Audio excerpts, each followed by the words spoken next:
Are you a literature lover? Are you tired of reading literature that does not resonate with our time? Do you have questions about literature? If so, welcome to the podcast My Two Cents Worth with Odilia Wakesho Wambori, the platform that discusses literature in relation to our times. I am uniquely Kenyan and relevantly African, hence my focus, African literature. In this video, I will be highlighting that the concept of women liberation is still an illusion in today's Africa. Hence, deception has been used as a tool of defense. A candid reality check. Please listen till the end. You will definitely have food for thought. Let us see.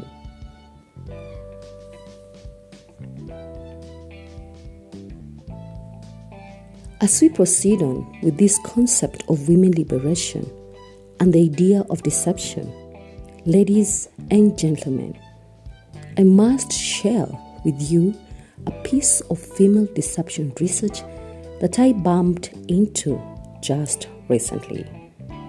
The research was conducted by Wade et al., Department of Psychology, Bucknell University.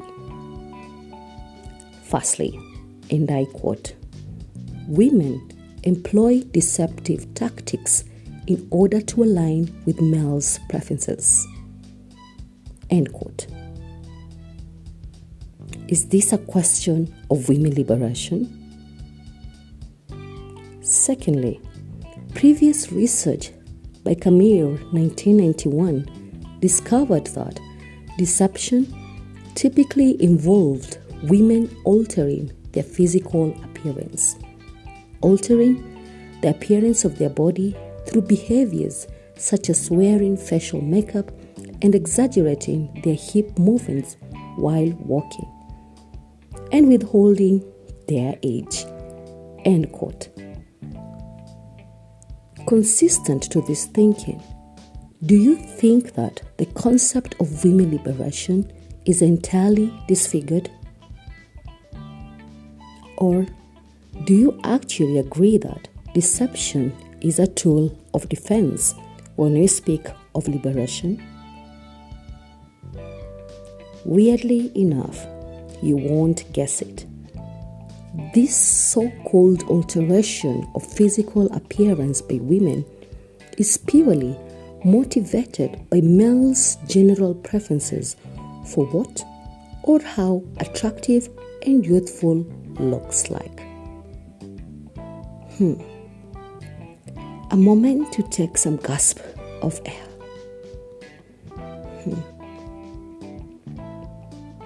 You may ask, what is the reason behind all this? Well put. Let me refresh your memory.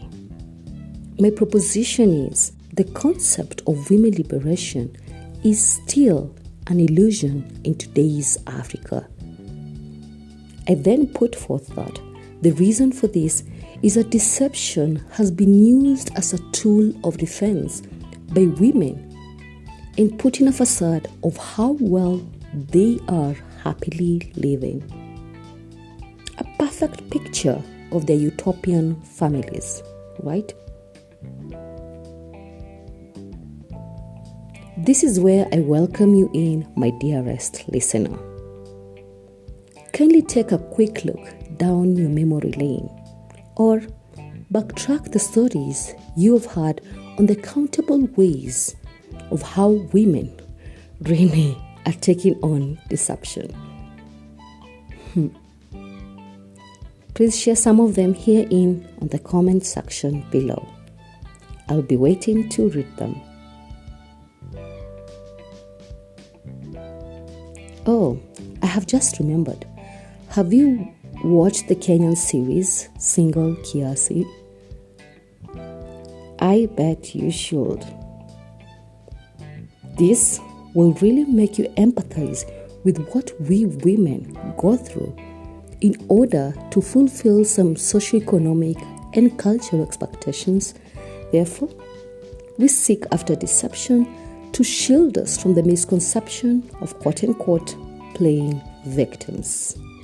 Right. As a food for thought, let me quickly highlight to you the main reality checks of deception and question form. Then you may go on and explore more within your own context. Number 1 is financial deception. How many a times do you see our young women falling into the den of soft life? Running after the deceptive way of living. A call to recall the aforementioned. The reality of financial capacitation, all factors held constant, is something that will significantly liberate the 21st century African woman. Number 2, self-deception. How often do you see older women, better yet, career women, opt to be in pursuit of ticking the boxes for societal norms in order to fit the bill of a perfect, successful woman? This is a deceptive self-thinking, a construed thought that is downright self-swindling into believing this woman is not enough. What do you think? Once again, please add more deceptive measures by women in the comment section below. In summation, I think it is evident enough to state that although we do appreciate how far we have come on matters women liberation, we must also take note that unless we change this new wave of massive feminist movement that is clearly full of malicious competition against the male gender, we will definitely become our own enemy of liberation. Honestly, I do acknowledge some of our contemporary writers of postmodern African texts that continually seek to highlight the modern woman under the context of our today's Africa. A quick reference is in the novel Confessions of Nairobi Women by Joanne Thatia, a book that unfolds a candid look into the life of a Nairobi woman today, the societal pressures, the deceptiveness, the decisions she faces, and the consequences that follow. Have a read on it.